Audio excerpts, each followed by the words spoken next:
We are live 364 days a year. What are we doing here? If Dom turns at SummerSlam, I'm shaving my moustache off. I've told you, if that happens, it's going. My lip is cold because of a stupid bet that I made with YouTube. Oh, good. Wrestle's better than Daniel Bryan. Bryan Daniels. Better than Okada. How do you not get sushi after Monday Night Raw? Welcome to Wrestling Republic's daily broadcast, a show where a rotating cast of wrestling fans from around the world come and share and debate their opinions, with live comments from all of you shown throughout, as after all, fans are what makes wrestling so special. So sit back, grab a beverage and enjoy the show.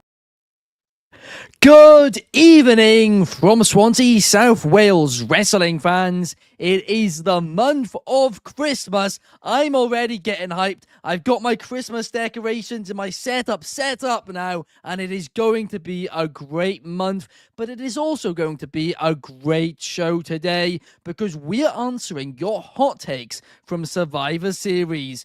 But before we get into them, let me introduce today's panel, and let's kick things off with Clark Taylor. How are things, Clark?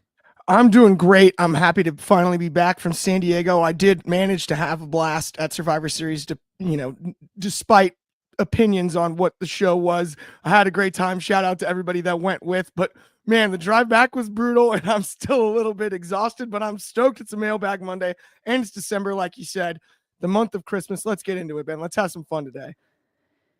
Do you think maybe the fact that you blindfolded yourself for the entire main event is potentially a factor in why you enjoyed the event so much? Honestly, it didn't hurt.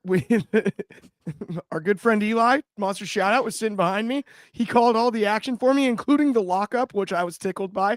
You don't expect that out of a kid. You know what I mean? He's wise beyond his years. And so, yeah, I was laughing pretty hard the whole time. We had a good time with that, no doubt. Cena's final match was cool and everything, was able to get some gear and whatnot. And so I definitely, we were lucky also with our seats with where they were. Things kind of worked out and just going to a wrestling show at a cool venue like Petco Park in San Diego what was a blast. The entertainment, as far as the show was concerned, we were a part of the Boo Birds at the end. There's no doubt about that, Ben. Do you know, I haven't actually mentioned this on air yet, but I want to ask you to see if you noticed in person. My biggest complaint I had with the first 20 minutes of this show was the WWE logos on the turnbuckles, because they were like 3 times the size as normal. They like took up the entire turnbuckle. It just threw me off for the entire first couple of matches. We were sitting far enough away, but on the screen could see the turnbuckles too. And I was wondering actually if it was like a problem with the cameras, because we weren't even sitting close enough. And then when I went back and rewatched the show, I'm like, no, they were just massive. I noticed that too. I mean, yeah, there was some weird stuff. I thought it was also odd until like about the first half hour of the show. They have a lot of TVs on the overhanging stuff at the ballpark, and they had ads on those, and they only had the action on the big screen. So if you were sitting a little further away, and then about somewhere midway into the women's War Games match, they turned on the screens that are like closer to you, so you can see a little bit. You can still look at the ring and you could see a little bit closer on the television as well. And that was really helpful, but I found it odd that it took about a half hour into the show for that to be the case. It seemed like the entire setup for that event was a little bit of a nightmare. Too many seats which just had no view. Turnbuckle logos which were oversized. I mean, even the camera angles looked a little funky to me. But Fernando says, wow, Clark, you enjoyed ball games.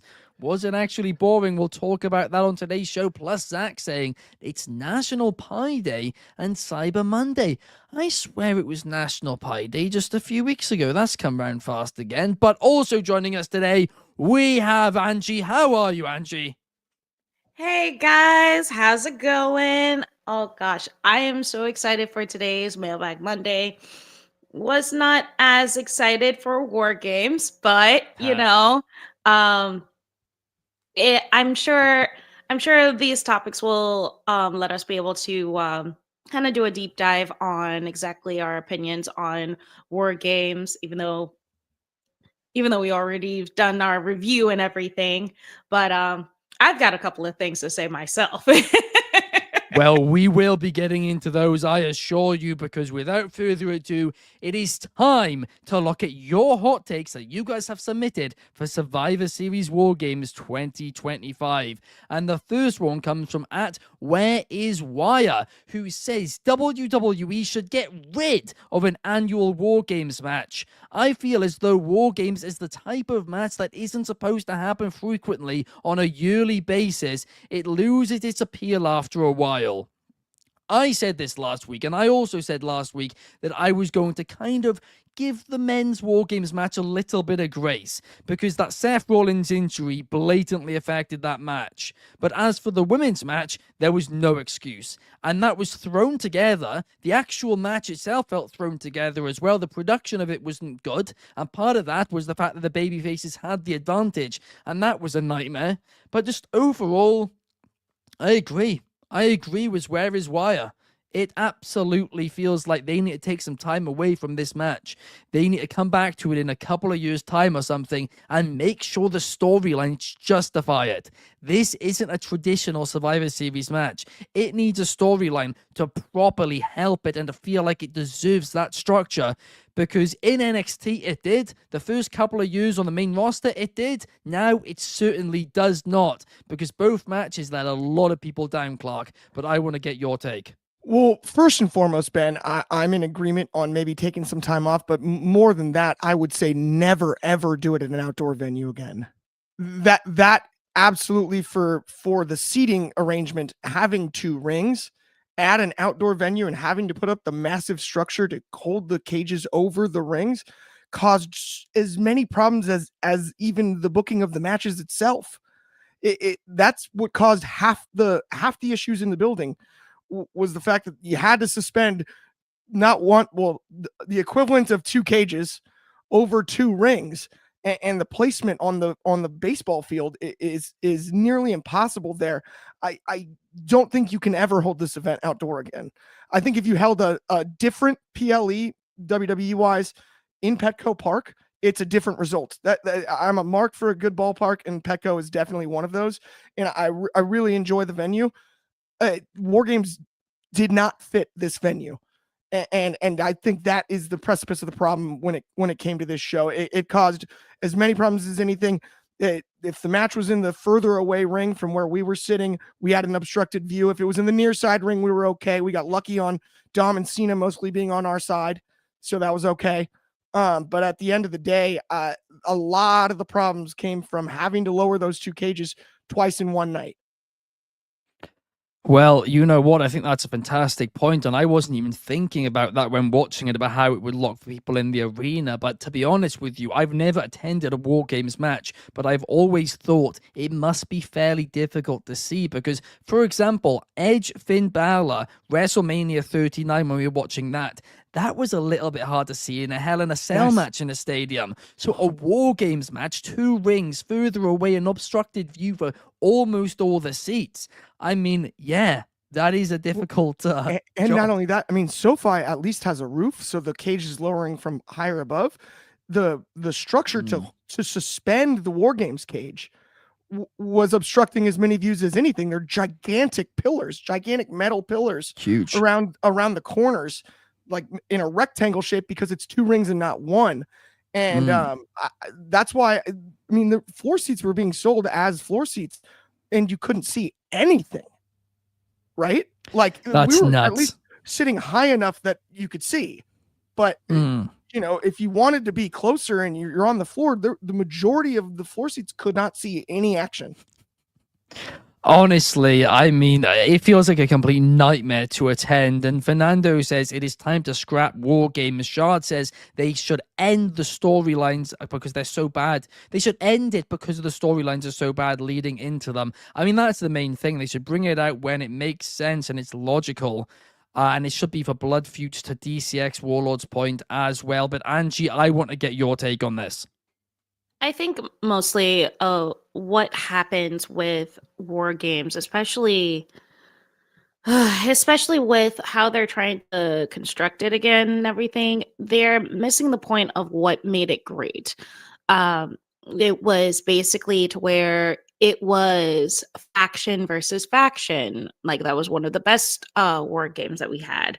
Um, or at least like they went ahead and made it to where there was enough time to go ahead and show, hey, by the way, this is the reason why all of us are going to get along and everything. But it was just like I was saying the last time, it was just the enemy of my enemy is my friend, and they didn't really explore it, to be completely honest. It was just like, oh, we're going to be cordial enough to go ahead and make sure that we can make make this work. But it didn't do enough. Like, it's not the war games match itself that's the problem. It's the way that they went about booking it. It could have been great, but they didn't really do much on that. And also, yeah, with it being an outdoor stadium like that, I would feel like that would make things a lot easier. It would make things a lot easier if it was an indoor stadium. The outdoor stadium made it to where like a lot of people weren't able to go ahead and see what they needed to see, as you guys were saying. Also being able to, I could only imagine like trying to um see the other matches that aren't cage matches would make things harder. So like, what do you do at that point? And then there were also things that they changed this year that I was not expecting, but that's for another topic. Yeah, I mean, and there were one change we'll be getting into later on for sure.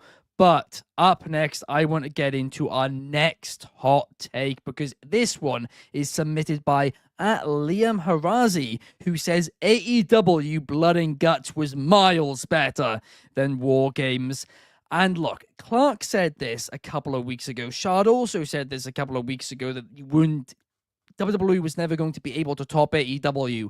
And I, at the time, had a go at both of them, saying, one, War Games hasn't happened yet, but secondly, yes, it's not going to be as violent, because WWE it's not technically a PG product anymore, but it is more of a PG product. A lot of what AEW do, a lot of WWE's audience wouldn't feel comfortable watching that visually, so it didn't need to be that violent. But I didn't mean for them to just not make it violent at all. Both of these War Games matches were potentially the most tame War Games matches I have seen in my life. I couldn't believe what I was watching. Io Sky basically stole the show with one spot, and that was about it. So, to answer your question, yeah, AEW Blood and Guts blew it out the absolute water, Clark. Yeah, I think the advantage of number one, the extra violence. Number two, they probably had a slightly better story going in, but also they sort of underpromised and over-delivered in a way that WWE sort of overpromised and under-delivered. And that makes it a more difficult comparison. Also, getting to go first. It's a difficult act to follow because we were so excited about the women's blood and gut match, and then the men's match was so much. I do think that by comparison on paper, it's impossible to deny that Blood and Guts outperformed War Games this year. I don't know if it's just me, but I think something about the lid on the cage in Blood and Guts, like the original WCW War Games, is also a helpful factor, right?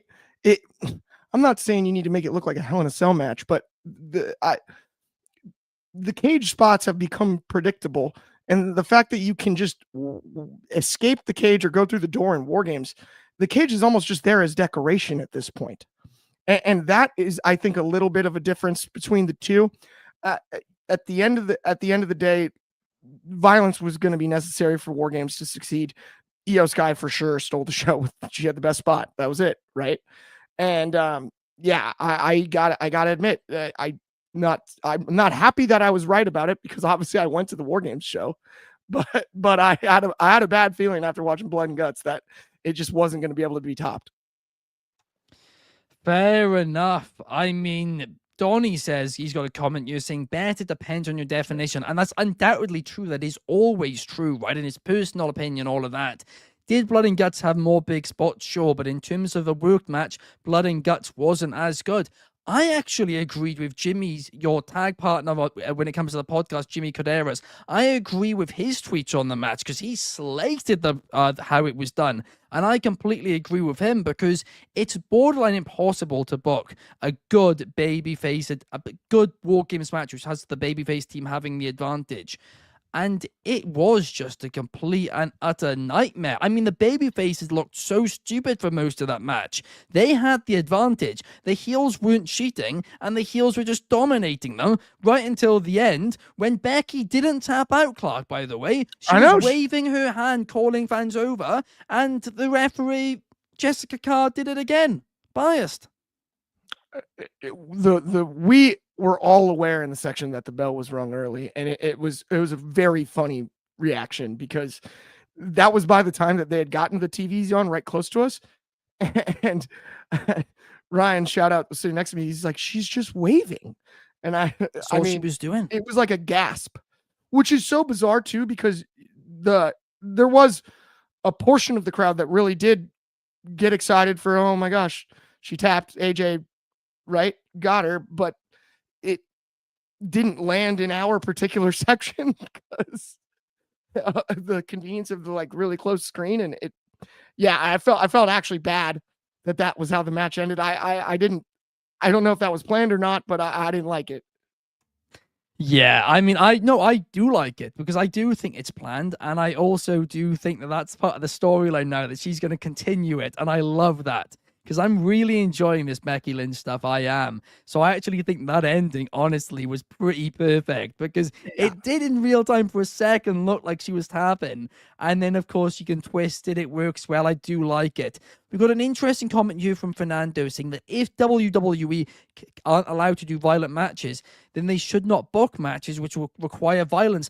I disagree, and the reason I disagree is we've seen WWE do good War Games matches multiple times before. The issue here was the build, and just for whatever reason, they were the least violent War Games matches I think they've ever done. I mean, there was basically no weapons. It felt like neither match went on too long. The cages were hardly involved apart from jumping off of them. It was weird. It was bizarre in that way. It was funny because the people sitting in front of us were diehard EO Sky fans. And when she came out with just the trash can lid, we were kind of like, well, wait, where's the trash can? Maybe the biggest moment of the match for us in particular in the section we were sitting in was just, oh, there's the trash can. Okay, we're going to get the trash can spot. Like, it was like maybe the biggest pop from right field, basically, where we were sitting. Honestly, though, a lot of people are agreeing that Rhea Ripley, I mean, her entire presentation was fantastic with that mask. Her look was the highlight of the match, along with Io jumping off the cage with that trash can. They were the only two highlights from the entire thing. The rest of it, I mean, is just completely forgettable already. And as for the men's match, I mean, it was a better War Games match, I'd say. But again, it wasn't that memorable or anything. It's more the points coming out of it. To Donnie's point that he's put you in the comments, that it wasn't a blow-off because there's going to be a lot more spin-offs on TV in the upcoming weeks. And you are true. That was the benefit of how they did this pay-per-view. There are a lot of storylines coming out of it. But the fact of the matter is this is a Big Four show. This is meant to be, a big event in itself. It's not an episode of Monday Night Raw. And just being advancing storylines is not good enough. And Lash 2 says, Shard as well. Well, DCX Warlord says, give War Games back to NXT. Donnie says, I don't enjoy when there's too many spots happening at the same time, as things don't shine. I agree with that point, Donnie. I really do. And that was the complaint I've always had with AEW's Blood and Guts. Not just that, but also the Stadium Stampede they do as well. I think War Games was one of the weaker ones overall, but all of the stuff in the men's match was done well. What's your thoughts, Clark? Well, I just want to add, let's think about just the end of the show, right? And the little showdown with Cody and Roman, and they're talking. With where we are in the arena, we can't hear what they're saying.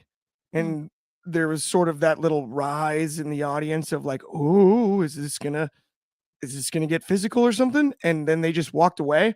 And it took until I got back to the hotel to rewatch the show for me to even understand what happened. And it was it was the most boos I've ever heard simultaneously at a WWE show when it went off air. It was the most ever. Like, we stayed in our seats for about 10 extra minutes because we were like, we don't want it. Everybody started pouring out. Like, immediately. It's the fastest I've ever seen WWE fans leave a venue by miles. Like, not close. We stayed in our seats because we were like, we don't want to just like the herd of people in the hallways. We don't want to be stuck in that and lose each other leaving. You know what I mean? So we just sort of stayed and watched the whole thing. I mean, it was people are booing and like spilling down the aisles as fast as I've ever seen at a WWE event in my life. And I've been to quite a few. You know, that was my 4th PLA this year. Was it just purely of unhappiness about it, or what? Yeah. Oh yeah. Wow. It was a scene, no doubt. We stayed in the seats specifically because we're like, we don't want to get into that mess. And I do also want to clarify. I don't want to say hostile. I don't want to say hostile, but like could have been borderline. I do want to clarify something though, because Clark, both of us attended an event together, which was similar in terms of WrestleMania 39 when Cody lost. That felt a little bit hostile for a minute. Was it worse than that? That's a bigger venue. I would say this was a different level of hostility because it wasn't about like this was a different. I would categorize it differently because it was almost just about like the bad taste in your mouth. Like really I think everybody heated back up when it came to John and Dominic, right? For a second, that is the part of the night I would say went the best.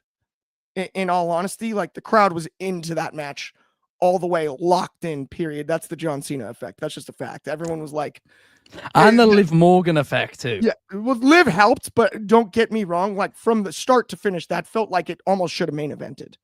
I kid you not. A lot of people were saying that. A lot of people came out of the show saying that should have closed it. I sincerely think that should have main evented it in hindsight. The more I've gone back and thought about it, but it was just about the booing was about, it wasn't about like a specific, it wasn't booing because Roman beat Cody or because the result or anything like that. It was booing just because of like that was it.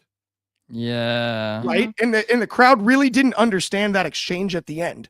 Once I watched it back, I was like, oh, actually, okay, that makes a little bit of sense, right? That came across better on TV than, of course, it would in an arena as well. So that is fascinating. It really is. It was odd. I mean, we stayed, like I said, a good 10 minutes watching. I mean, we saw the Heyman thing.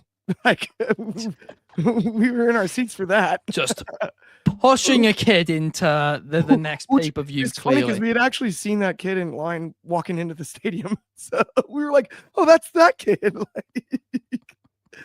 That's golden. But guys, we need to go to the next question, because the next question is from @mcode900, who says, having each entrant have their own entrance was dumb. Bring back the shark cages next year, of course. They adapted the AEW style, which was previously the WCW style of having each entrant have their own entrance instead of doing what they established in NXT with the shark cages. Angie, I'd love to get your thoughts on this one. This isn't the Royal Rumble. Like, this isn't the Royal Rumble. This isn't a battle royale. This was a War Games match. Like, that was the one thing that was taken away from the matches that night. And I'm just sitting here like, why? The whole thing about the shark cages is like, you kind of get to see what everyone's doing while they're just waiting their turn. Last time we had a women's War Games match, we sitting here with Rhea Ripley doing freaking pull-ups on the cage. It was such a good spot for that. But because of the fact they took that away, it just kind of, I don't know, it kind of lost a little bit more of its personality. Like the matches were already like watered down from what I would expect from a War Games match as it is. And then on top of that, they took away the shark cages. I'm like, why? So yeah, I'd have to agree with that take. Like, it was pretty dumb. And then on top of that, for the men's match, you have Jey Uso just sitting there on top of the. You have Jey Uso sitting there on top of the cage, just like vibing with everyone. It was like, what part of war games do you not understand? Like we're supposed to be at war, not just sitting here partying. Like there's supposed to be more to this. It's called war games. Like what are we doing? Like there's no war. Where's the war? It's just games. It's just games, and they played us really badly for that. And like what were we supposed to get out of that? Of course the whole thing got booed the way it did, because it's like, what even happened? Also, if I remember correctly, the men's war games match was really short. Like as soon as it actually started, I thought it was like maybe like around 5 minutes of its duration. While like, you had the whole build up and everything, everyone's just kind of, by the time that we actually got to the actual match starting, it's like everything's gone already. Like what? This was the one PLE. This was the last of the big four for the year, and they fumbled. I think they fumbled. Wow. Wow. With my whole chest. I'm actually going to disagree with you on the shark cages. I think shark cages were and always have been absolutely dumb. They were never a thing of the original War Games. I think bringing them in NXT, it worked at times. But then, as soon as you're having all-star War Games, I mean, last year, having CM Punk and Roman Reigns in the same shark cage was actually more interesting and more distracting than the actual War Games match itself. So the thought of having Brock Lesnar and Logan Paul standing next to each other in a shark cage, I think it would have just distracted everybody. That being said, I think there is another issue, and that other issue is having these big entrances were also distracting from the War Games match. So, I think there is an easy solution here, and that solution is you do what we do in football, soccer as you Americans call it, and you get a tunnel. For the War Games matches, you attach it to the stage. You can do it, it's completely possible, and you drag that tunnel out so it's right in front of the War Games ring. It's low enough down where it's not really going to obstruct anybody's view, especially the way which they had the stage this year. I mean, maybe in an actual arena, it might need to be a little bit different, but it's a low tunnel and you have wrestlers come out from there. That way, it will not be a full entrance, but they will appear one by one instead of waiting in the cage together. I still think that the idea of just like seeing them at kind of like ad lib and everything in the cages would, honestly, I find it very nice. Because like it distracts you from the match though. I hate the shark cages. But the match doesn't start until everyone's in there. And then here's also what But you're still meant to be paying attention to it. The worst thing about the shark cages is this too, just from a purely athletic standpoint. If you're gonna put a bunch of people in a small shark cage for a portion of time like that, you can't do your normal warm-up. Yes, Rhea Ripley did some pull-ups in there and stuff. You can't stretch like you normally would. The risk of injury and stuff like that, staying stagnant like that, even in an elimination chamber match, has always bothered me. That is not friendly to the health of any wrestler involved in the match. I would say this. I like the tunnel idea. I think we could maybe vet that a bit more, Ben, though. What I would like to see is how about just like the Rumble back in the day, other than maybe Roman Reigns just taking his time because that's a part of his character, just run out to your music. Play the entrance music and just run out. Just like you want to get in there, right? Like that's not that hard. I think that's the simplest solution to all of this, right? Like, and get involved. But I think for the sake of standing there for 15 minutes cold in a small confined space like that is just not conducive to like things like torn ACLs and that. And I worry about the safety when it comes to wrestlers in a match that requires this much physicality. Yeah, so Royal Rumble this. No, well, the Royal Rumble. That's what they were doing last night. I guess. I guess then that is what I'm saying. I think the shark cage doesn't. The shark cage is unfair, and not only that, it's distracting. That they and do the Donnie says the entrances same to get thing in the as well. cage. But you can make good moments, like the Dakota Yes. Kai Tegan Knox moment was good. But outside of that, I mean, that is the exception to the rule, because it's also different again when you have these NXT stars in it. They're not as big of a deal. But when suddenly you've got Superman, Batman, and Iron Man all in the same shark cage together, when we're only meant to see them together for the WrestleMania main event, it does just take you out of it a little bit. Like having Brock Lesnar in a shark cage, it just does not sit right with me. Having CM Punk and Roman Reigns and Cody Rhodes all in the same shark cage. I mean, having Cody Rhodes and Roman Reigns in the same space that close together for that long, that I can't suspend my disbelief. Suddenly I'm being taken out of this because they should be punching each other. They hate each other that much. They've been persuaded just about to team up for one night only. But like you saw in the cage, they couldn't even coexist between two rings. So within one little space, for me, it's distracting. Yeah, it makes me a little bit sad because it what could have been is kind of all I can think, right? It just little things and it all added up. And I know we're going to get into that in the next topic, sort of. Yeah. But like, so I don't want to just like dive into what I'm thinking on that. But it's just a bunch of little things led to just a bad taste in a lot of people's mouths for sure. Mm. I don't know. Like, there's a way to do it to where like just like when they time it for the Rumble, where everyone's down for a little bit and the next entrant comes in, like there's a way to do it to where like you have people in the ring already like trying to recover, and then you could pan over to the shark cages, and then that's when you do your impromptu and just be Mm. and you could have had it to where I don't know, like Logan's trying to warm up and everything and accidentally bumps Brock, and Brock just about rips his head off. Like you could have went ahead and did it like that. You can time it. And then it doesn't take away from the match. If anything, it's more like asking that question of can they coexist? The famous thing that we always hear, can they coexist? But like, that's meant to it be in the could've worked cage there. itself during the because you're not meant to be looking at the shark cages, you're meant to be watching the match. So if you're now thinking can they coexist in that cage, you're not watching the action in the ring. And that's my issue with it.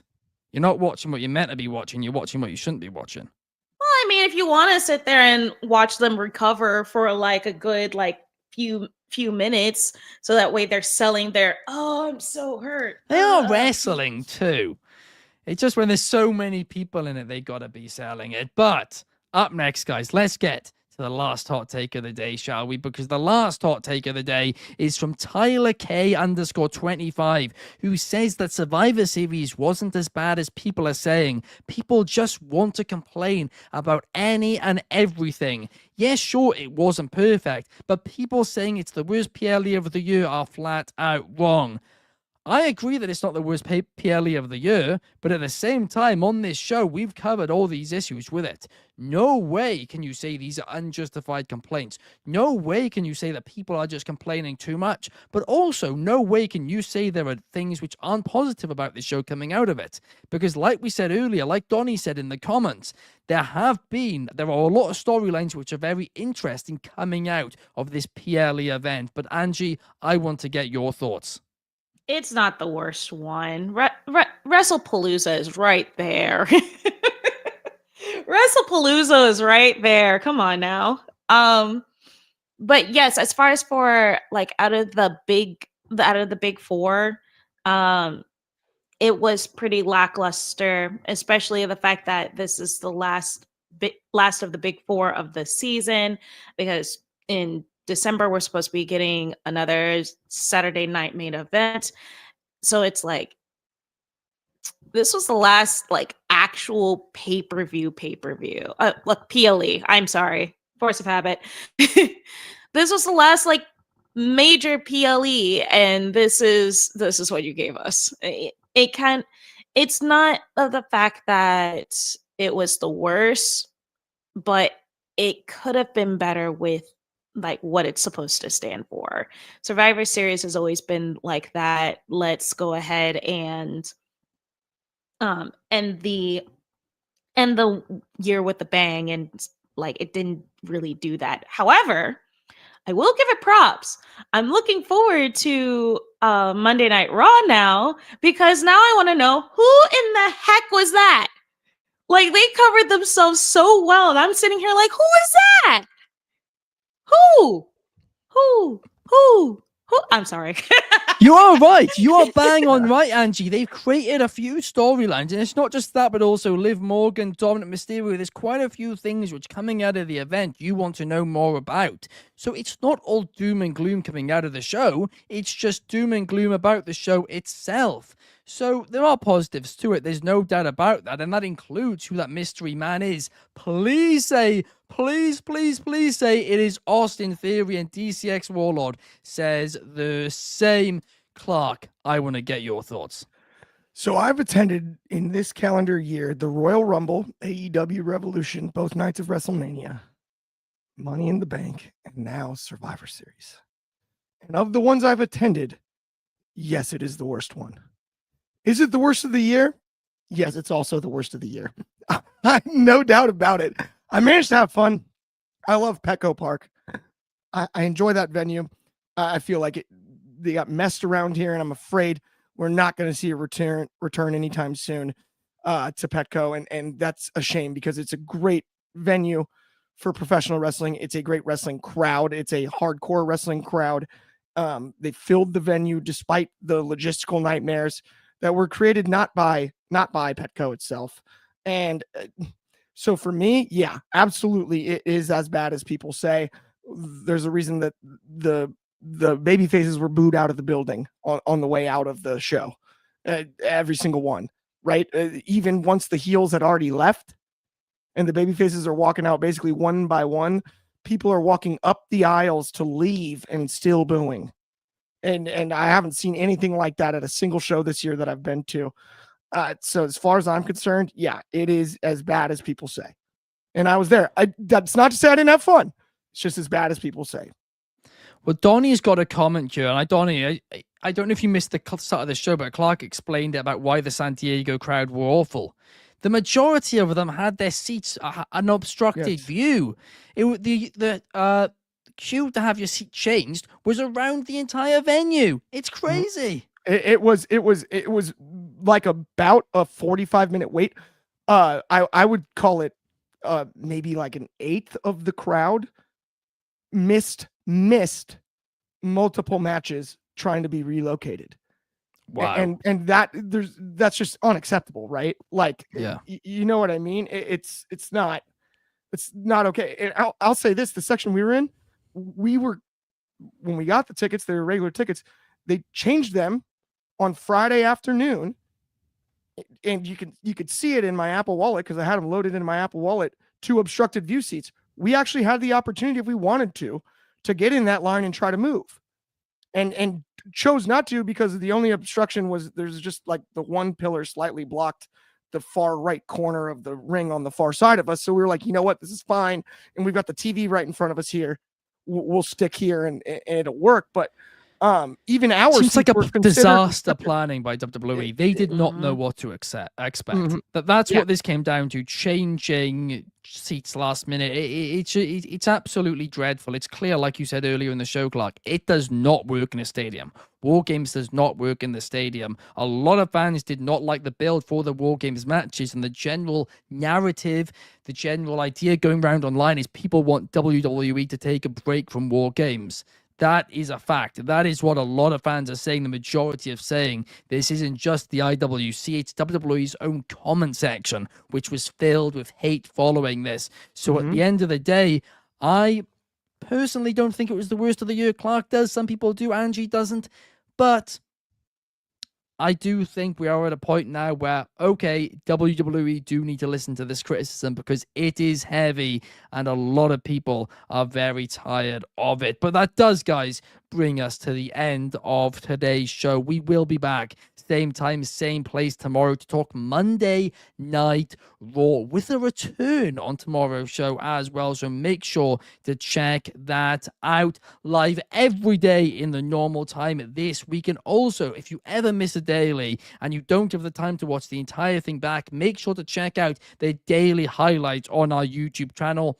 Also, check out the latest episode of Grappling for Position, where Drizzy and all of those rank the potential retirement opponents for AJ Styles. Make sure to check that out. Also, my interview with Claudio from last week and all the other content that we have here at Wrestling Republic. But thank you guys so much. Thank you, Angie. Thank you, Clark. And thank you to all of you for watching at home. We will see you same time, same place tomorrow. Peace.